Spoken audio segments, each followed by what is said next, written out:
Hey everyone, how are you? I hope you all are fine. आज हम discuss करने वाले हैं क्लास 11th के लिए हरियाणा विद्यालय शिक्षा बोर्ड के द्वारा जो सैम्पल पेपर अपलोड किया गया है ऑफिशियल वेबसाइट पर मार्च 2024 और 25 के लिए जो पेपर डिज़ाइन किए गए हैं।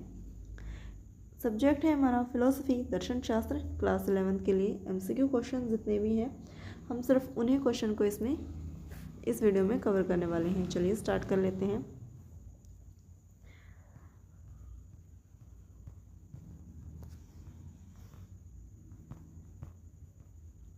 क्वेश्चन नंबर 1 से 8 तक जो है हमें जितने भी क्वेश्चन हैं उनके आंसर बताने हैं सिर्फ ट्रू और फॉल्स के माध्यम से।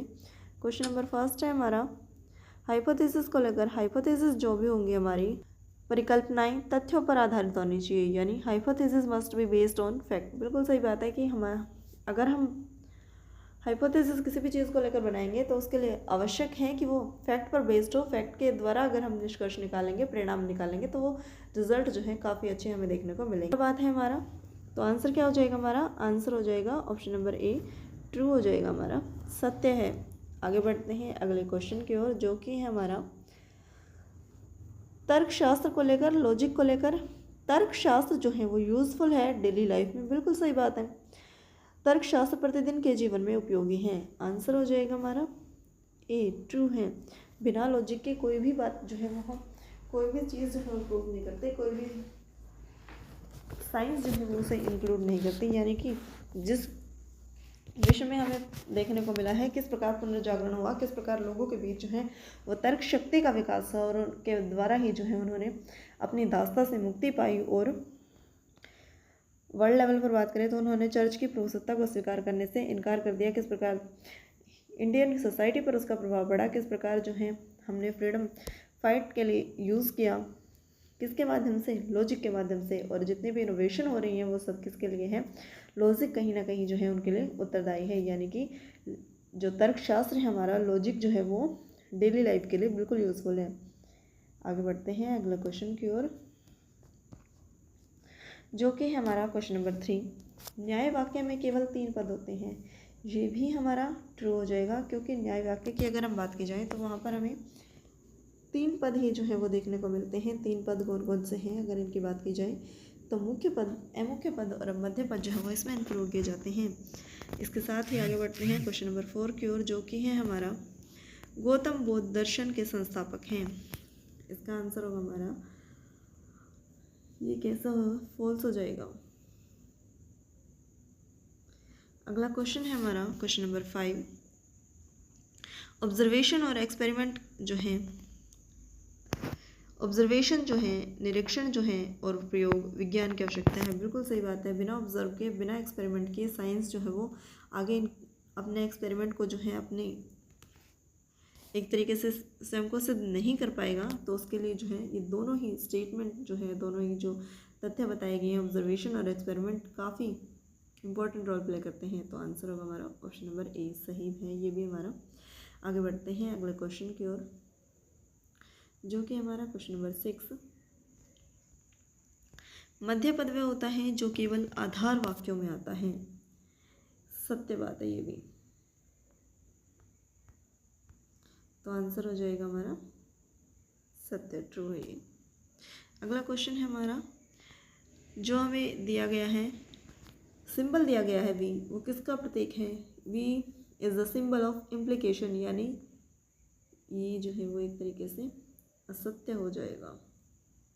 आगे बढ़ते हैं अगले क्वेश्चन की ओर, जो कि है हमारा 9 to 12 तक जो क्वेश्चन दिए गए हैं वो कैसे क्वेश्चन हैं?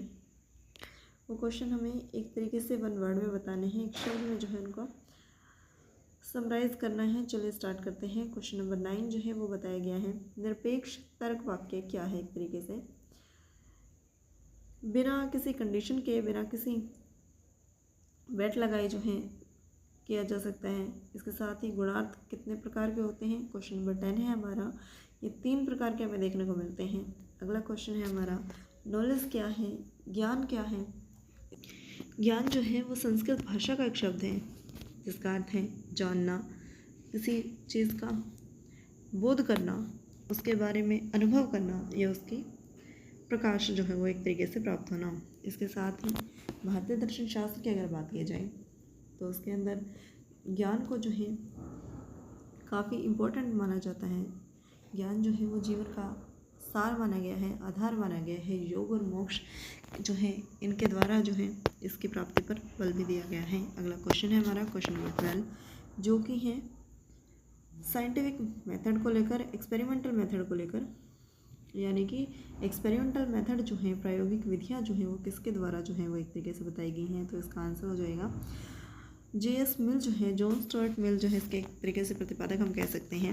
अगले तो आगे जो क्वेश्चन हमें दिए गए हैं वे जो हैं क्वेश्चन नंबर 13 to 16, जिसमें हमें फिल इन द ब्लैंक्स जो हैं वो करने हैं। चलिए स्टार्ट करते हैं। क्वेश्चन नंबर 13 है हमारा, जितने भी हमारे प्रायोगिक अन्वेषण हैं, यानी कि जो मेथड है एक्सपेरिमेंटल के लिए, उनकी विधि जो है वो क्या है। तो इसके लिए 5 विधियाँ जो वो यूज़ में लाई जाती हैं। अगला क्वेश्चन है हमारा क्वेश्चन नंबर 14, जो बात करता है तर्कशास्त्र क्या है, यानी लॉजिक जो है वो क्या है, विज्ञान है या वाणिज्य, विज्ञान है, वाणिज्य नहीं है।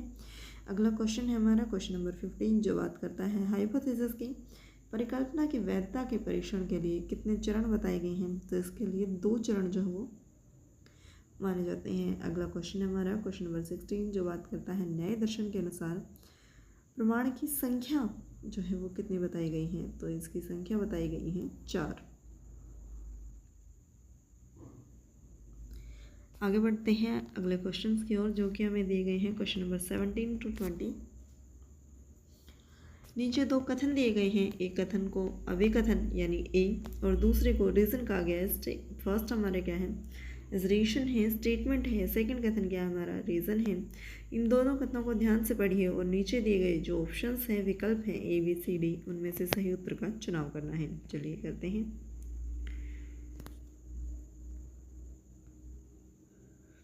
किस प्रकार से हमें क्वेश्चंस दिए गए हैं कि अगर जो हमें स्टेटमेंट देखने को मिलती है, अगर दोनों कथन सत्य हैं, स्टेटमेंट भी और रीज़न भी दोनों सत्य हैं, और आर एक रीज़न जो है वो स्पष्टीकरण दे रहा है, तो आंसर होगा ऑप्शन नंबर ए। लेकिन अगर दोनों सच हैं और रीज़न जो है वो स्पष्टीकरण नहीं दे रहा है, उससे कोई ताल्लुक नहीं है, वो मेल नहीं खा रहा है, तो आंसर हो जाएगा बी, यानी कि स्पष्टीकरण जो है वो सही तरीके से नहीं दे पा रहा है। और सेकंड और थर्ड अगर बात की जाए तो एक ऑप्शन सही है और एक नहीं होगा। एक अगर ए सही है तो आर सही नहीं है, यदि ए आर सही है तो ए सही नहीं है। इनमें से कौन सा कथन जो है वो हमें चूज करना है, ये हमारा डिपेंड करता है हमारे स्टेटमेंट और रीज़न पर। चलिए स्टार्ट करते हैं। क्वेश्चन नंबर 17 है हमारा,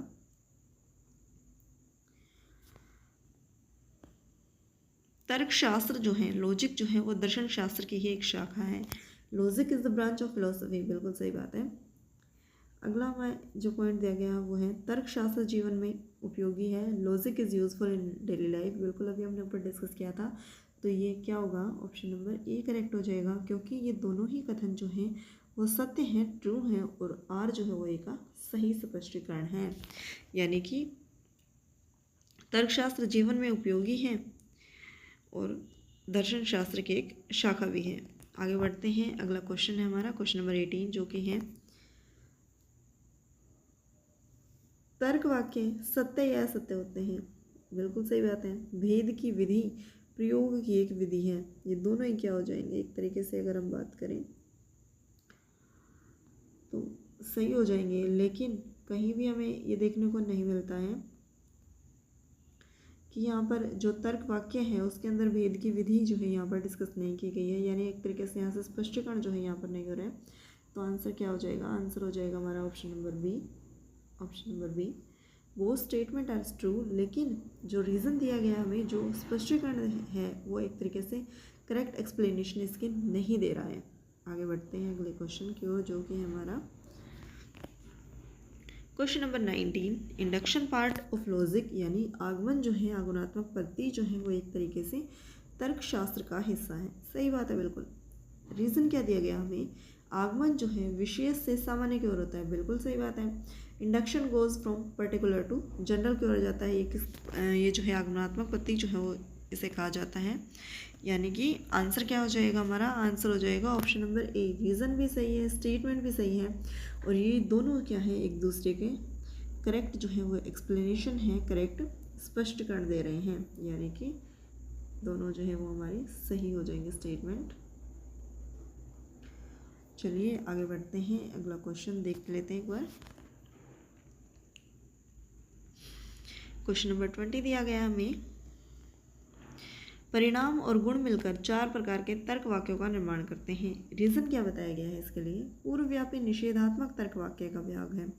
इसमें केवल उनके बारे में जो है फीचर बताए गए हैं कि किस प्रकार जो है वाक्यों का निर्माण किया जाता है तर्क वाक्यों का 4 प्रकार के मिलाकर, लेकिन इसमें कहीं भी जो है निषेधात्मक या पूर्वव्यापी जो वाक्य एक तरीके से इसका डिस्कशन नहीं किया गया, यानी रीज़न और ये दोनों तो सच हैं, लेकिन कहीं पर भी जो है इसके स्पष्टीकरण की अगर हम बात करें तो यहाँ पर देखने को नहीं मिलता। तो आंसर क्या हो जाएगा हमारा? आंसर हो जाएगा ऑप्शन नंबर बी जो है वो करेक्ट आंसर हो जाएगा। दोनों कथन सत्य हैं, लेकिन आर जो है वो इसका सही स्पष्टीकरण नहीं दे रहा, इसकी करेक्ट एक्सप्लेनेशन जो है वो ये नहीं है।